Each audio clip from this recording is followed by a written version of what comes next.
नमस्कार दोस्तों, आज मैं आपके सामने एक ऐसी कड़वी और भावुक सच्चाई रखने जा रहा हूं जिसे हमारे समाज में अक्सर छुपा दिया जाता है। हम सब माँ की ममता के गीत गाते हैं, माँ के आंसुओं पर रोते हैं और वो बिल्कुल सही भी है।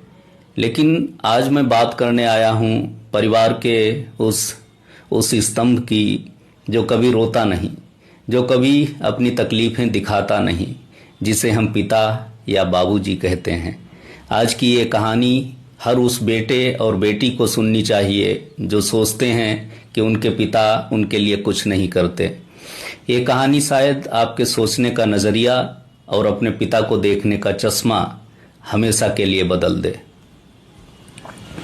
एक बार की बात है, एक पढ़ा लिखा नौजवान बेटा अपने पिता से बहुत चिढ़ा रहता था। उसे लगता था कि उसके पिता बहुत कंजूस हैं, हमेशा टोकते रहते हैं और उसकी खुशियों में रोड़ा अटकाते हैं।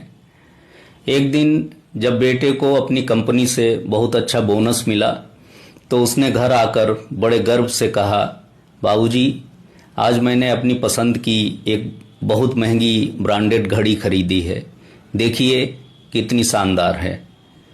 पिता ने चश्मा ठीक करते हुए घड़ी को देखा और बस इतना ही कहा, अच्छी है बेटा, लेकिन पैसे थोड़े बचाकर खर्च किया करो।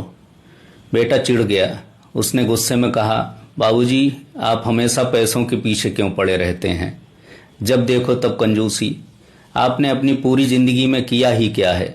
ना अच्छा मकान बनाया, न कभी अच्छी गाड़ी ली और ना ही हमें कभी किसी बड़े 5 स्टार होटल में लेकर गए। कम से कम मेरी खुशियों पर तो पानी मत फेरा करिए। पिता शांत रहे, उन्होंने कुछ नहीं कहा, बस चुपचाप अपने कमरे में चले गए। उस रात बेटे को अपनी गलती का एहसास हुआ कि उसने कुछ ज़्यादा ही कड़वा बोल दिया है। वो माफ़ी मांगने के लिए चुपके से बाबूजी के कमरे की तरफ बढ़ा। कमरे का दरवाज़ा थोड़ा खुला था। उसने देखा कि बाबूजी अपनी पुरानी अलमारी से एक छोटा सा लोहे का संदूक निकाल कर देख रहे हैं। जब बाबूजी सो गए तो बेटे के मन में उत्सुकता जागी। उसने उस संदूक को खोला। उसे लगा शायद अंदर कोई वसीयत या सोने के सिक्के होंगे, लेकिन जैसे ही संदूक खुला बेटे के पैरों तले जमीन खिसक गई।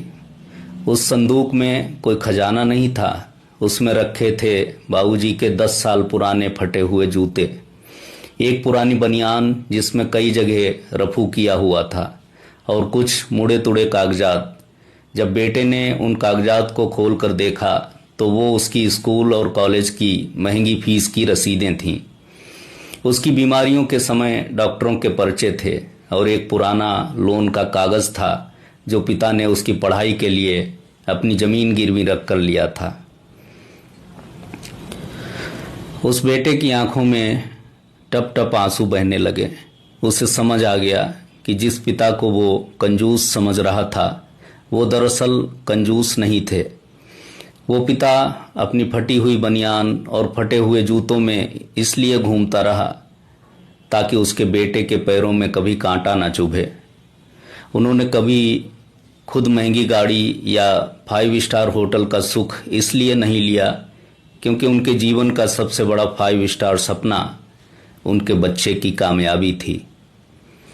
मनोविज्ञान कहता है कि पुरुष का स्वभाव महिलाओं से अलग होता है। एक माँ रोकर अपना दर्द बयां कर देती है, लेकिन पिता अपने दर्द को अनुशासन और मौन के पीछे छिपा लेता है। पिता वो छत है जो खुद धूप, बरसात और तूफान झेलती है ताकि घर के अंदर रहने वाले बच्चे महफूज रह सकें। जब पिता कहते हैं कि पैसे बचाओ तो वो आपकी खुशी नहीं छीन रहे होते, बल्कि वो आपके आने वाले कल को सुरक्षित कर रहे होते हैं, क्योंकि उन्होंने दुनिया के थपेड़े खाए हैं।